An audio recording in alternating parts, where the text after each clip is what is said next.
Todos têm a inteligência para acompanhar o mercado de ações. Se você concluiu a matemática do quinto ano, você consegue.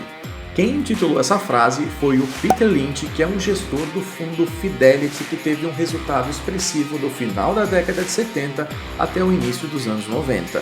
Eu compactuo muito com essa ideia, pois de fato, se você entende as operações de soma, subtração, multiplicação e divisão, você tem tudo o que precisa para analisar as demonstrações financeiras e os principais indicadores da empresa. Esse vídeo faz parte de uma série de contabilidade para investidores. Se você é investidor que quer entender como analisar uma empresa, fica aqui nesse vídeo, que nesse vídeo a gente vai falar sobre os principais indicadores de lucratividade e de rentabilidade. Se você gosta desse tipo de conteúdo, deixa o like, se inscreva no canal, mas sem delongas, vamos direto para o vídeo.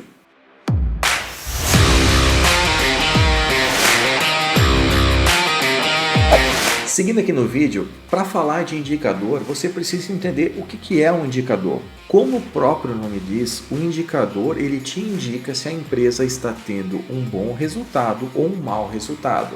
O indicador ele te dá uma tendência para o caminho que a empresa está indo. E não necessariamente você olhar ele de forma isolada, você vai conseguir entender se a empresa está fazendo um investimento bom, se ela está tendo um resultado bom ou ruim. Por isso que o indicador, como o próprio nome diz, ele vai te dar uma tendência para onde a empresa está indo. Então, você entendendo que o indicador é uma tendência, você consegue fazer uma analogia para a sua vida pessoal. Por exemplo, o indicador IMC, que é um índice de massa corporal. Com o IMC, você com a sua altura e com o seu peso, você consegue entender se o número resultado da conta do IMC vai te dar se você está acima da média das pessoas ou abaixo da média das pessoas. Mas obviamente que a gente sempre está tratando de uma média. Então o indicador de massa corporal é similar aos indicadores das empresas, para fazer uma analogia. Uma outra forma de aplicação dos indicadores é quando você tem um impacto no mercado, ou uma pandemia, por exemplo. Você consegue analisar os indicadores da sua empresa, da empresa que você está investindo, frente às outras empresas do mesmo setor, para ver se os indicadores dessas empresas frente à sua empresa estão próximos, se as empresas do setor estão performando melhor ou pior que a sua, por exemplo. Importante destacar que os indicadores nunca podem ser analisados de forma isolada. Por isso que esse é o quinto vídeo da série de contabilidade para investidores. Eu vou deixar o link aqui em cima para que você veja os vídeos anteriores, para que você entenda as demonstrações financeiras como balanço patrimonial, DRE, demonstrativo de fluxo de caixa, pois os números que a gente usa para calcular os indicadores vêm das demonstrações financeiras. Então não adianta você pegar um número isoladamente e não entender o que significa aquele número. Por isso, caso você não tenha visto os vídeos anteriores, eu peço que você pause esse vídeo e vai lá no início da série para começar a ver vídeo a vídeo até você chegar na parte do demonstrativo de fluxo de caixa. Após o demonstrativo de fluxo de caixa, você consegue assistir esse vídeo e fazer uma relação com os dados dos indicadores com os dados dos demonstrativos financeiros. Então, seguindo agora para os indicadores de lucratividade e rentabilidade. Mas antes de falar da rentabilidade e da lucratividade, você tem que entender que são coisas distintas. Eu vejo muita gente no mercado tratando lucratividade e rentabilidade como sinônimos. Primeiramente, você precisa entender que a lucratividade é sempre um lucro atrelado a alguma receita. Se você tem uma receita líquida de uma venda de R$100 e um lucro líquido de R$10, a tua lucratividade é de 10%. Já a rentabilidade é sempre sobre o capital investido. Por exemplo, se você tem um investimento de R$50 e um lucro de R$10, você tem uma rentabilidade de 20%, que seria R$10 sobre 50.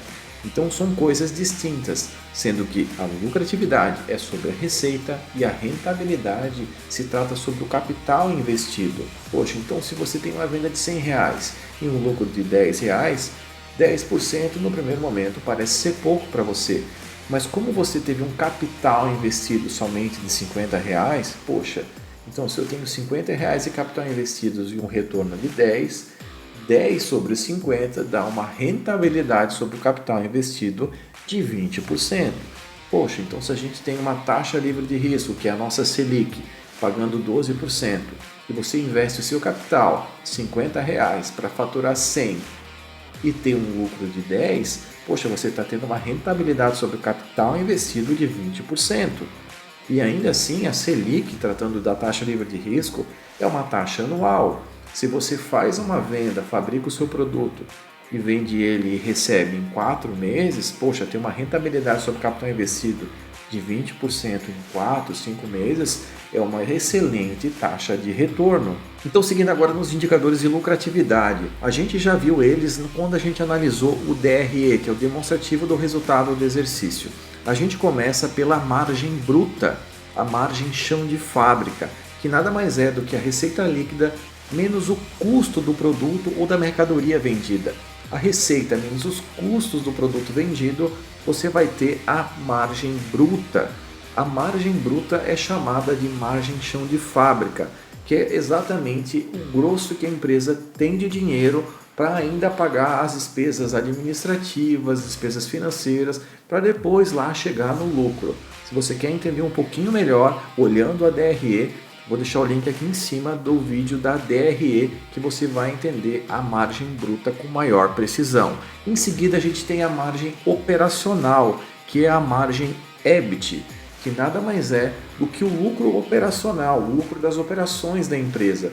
Depois da margem bruta, você desconta as despesas SG&A, que são as despesas VGA aqui no Brasil, que são despesas de vendas gerais e administrativas, que é a despesa do pessoal do administrativo, dos executivos, dos vendedores, dos aluguéis, dos escritórios.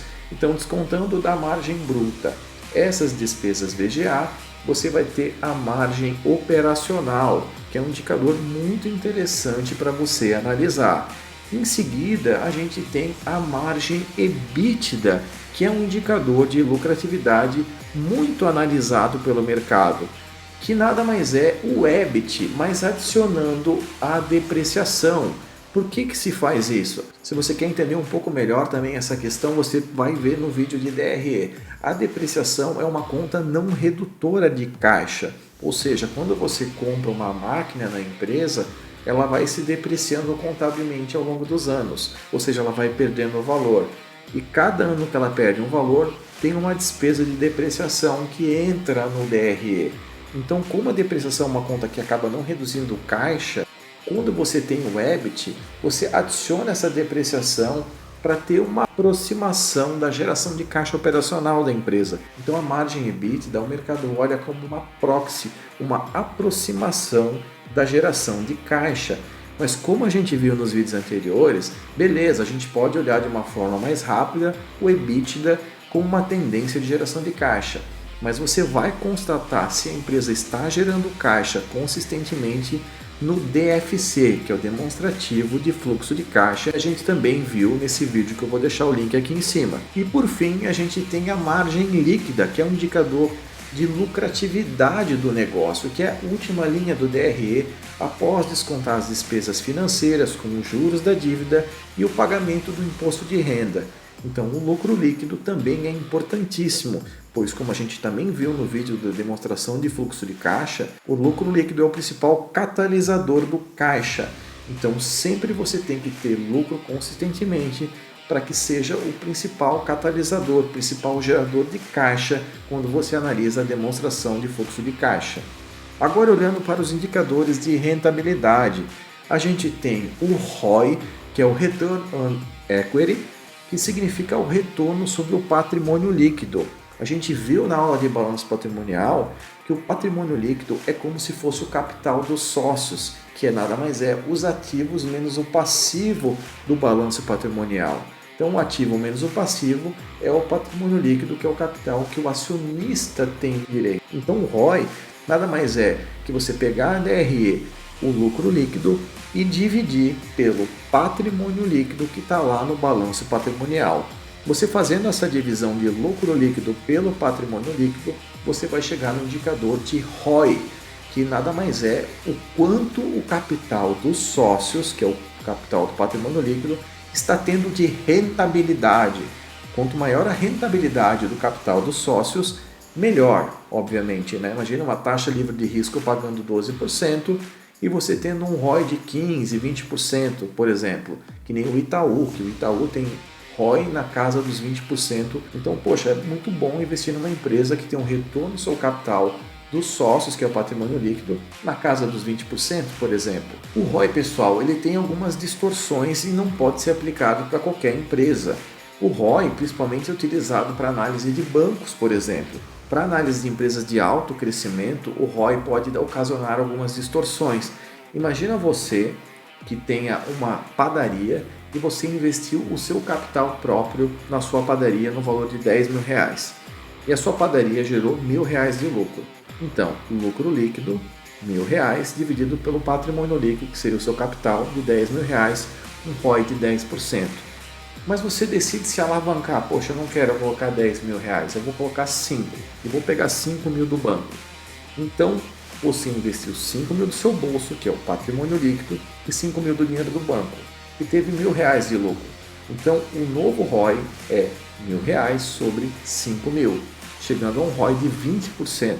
Ou seja, a mesma padaria, só mudou a forma de se financiar. De vez de financiar 100% com capital próprio, financiou 50% com capital próprio e 50% com capital terceiro. Só esse fator de alavancagem fez o ROI aumentar de 10% para 20%. Dito isso, para corrigir essas distorções de alavancagem, um indicador interessante para você avaliar é o ROIC, que é o retorno sobre o capital investido. Na forma do ROIC, não considera apenas o patrimônio líquido como ROI, mas sim também o capital de terceiros, ou seja, considera também a alavancagem. A fórmula do ROIC é o EBIT, que seria o lucro operacional, que a gente viu lá no vídeo da DRE. Você pega o EBIT e retira os impostos. Você tendo o EBIT e retirando os impostos, existe um indicador que se chama NOPAT, que é o lucro operacional após a dedução do imposto de renda. Então, o EBIT menos os impostos e dividido pelo patrimônio líquido, que é o capital próprio, mais a dívida líquida, que nada mais é que a dívida bruta, menos o caixa, você vai ter o ROIC, que é o retorno sobre o capital investido, que em linhas gerais é o EBIT menos os impostos dividido pelo capital investido. O ROIC sim considera a estrutura de capital da empresa, o quanto ela está se financiando com capital próprio e o quanto ela se financia com capital de terceiros, e dá rentabilidade sobre esse capital.